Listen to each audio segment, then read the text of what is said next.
Hello viewers. Yeah. I'm out here trying to feed my cattle. They are feeding on Napier grass. So I already tethered them because I don't want them to wander off into people's farm. So I usually do this after grazing them a bit. Then I tether them to uh, a very good spot where they can feed on to go, then come back and give them water so they can continue eating again till in the evening where we bring them back home. So what I want to discuss is environmental advantage people miss out on, especially people in suburbs like this that are trying to go into a bit of farming just in the backyard or around the house like this. So as you can see where I am, there are grass here. There are a lot of Napier grass here. That's why I bring my cattle here every day around this area to feed, so that's how they can feed. So the thing is, this place has a lot of Napier grass. It has a lot of Napier grass, such that if you feed on a part and leave it for like say 1 week, you will get another Napier grass there that is growing. And these cattle, they like fresh leaves, fresh soft Napier grass. They prefer them to the hard ones because of their teeth. So they like something that is easy for them to chew and digest. So what the problem is, well, what people miss out on in this area is, people in this area, they still venture into farming. They say they want to make money or they want to use domestically.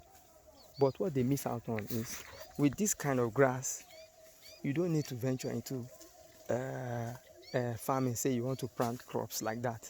If you do, you should do in small scale.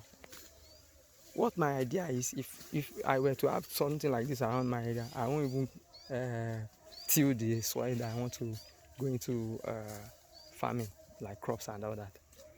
What I'll do is I'll get like goats, sheep and all that, then put them in there.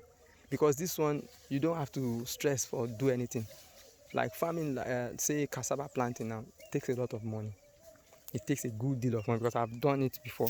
When I first got here, I bought myself, I rent like 3 acres of land.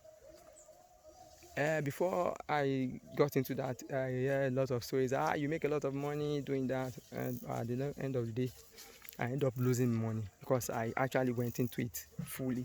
Like, okay, let's make this money. Most of the cost goes to those who help you manage the farm, and it's not something that you can do on your own. You can't do it on your own. Say you want to clear the land, a 3-acre plot, clear it by yourself, heap the land for planting, and do the weeding all by yourself. That can work. So I did that when it was getting to time of harvest.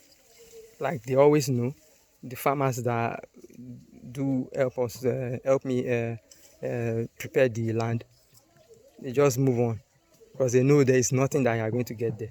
So at the end, I just end up losing money and getting few cassava and corn, which is not even up to the cost of what I spent, because I spent over 100,000 minus other miscellaneous logistics. I spent over 100,000 on my own, because the 3 plots I bought, I managed 2. One was for a friend.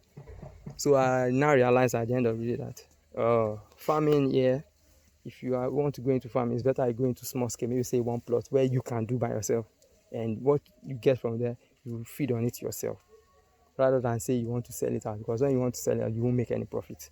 So just do it for the fun of it. But if you do something like this, say you get a goat, it will keep feeding on this Napier grass, it will keep growing back. You don't have to do anything. Just make sure you just get your goats or your sheep present. Before you know it, you have a lot of flock, and you'll be making a lot of money if you have the patience and you can focus on them. So I tell most people, don't waste your time. Say you want to go into farming if you are not a farmer, if you are not already a farmer, if you end up losing money.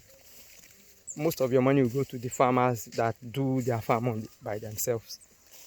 So it is ideal, or it is better, it's more cost effective. You already have everything, all the resources you need. Just get them present here, get them on the land, tether them if you have to, then you are good to go. Before you know it, in a year, if you say you raise a goat, you might from 2 goats in the beginning of the year, by the end of the year you end up with like 4, minimum of 4, or say more if they give you twins. They give you twins, you might end up with 6, and like that they keep multiplying. If you have female in your kids, so they keep multiplying like that. So that's what some people miss out on. They clear this kind of something that is useful, something this Napier guy, they clear them out, say they want to go into farming, not knowing that they are losing money doing so. So I tell this to you, if you have something like this that I have here, you should know what to do with the land. Don't waste your money, don't waste your time. So see you in my next video. Bye.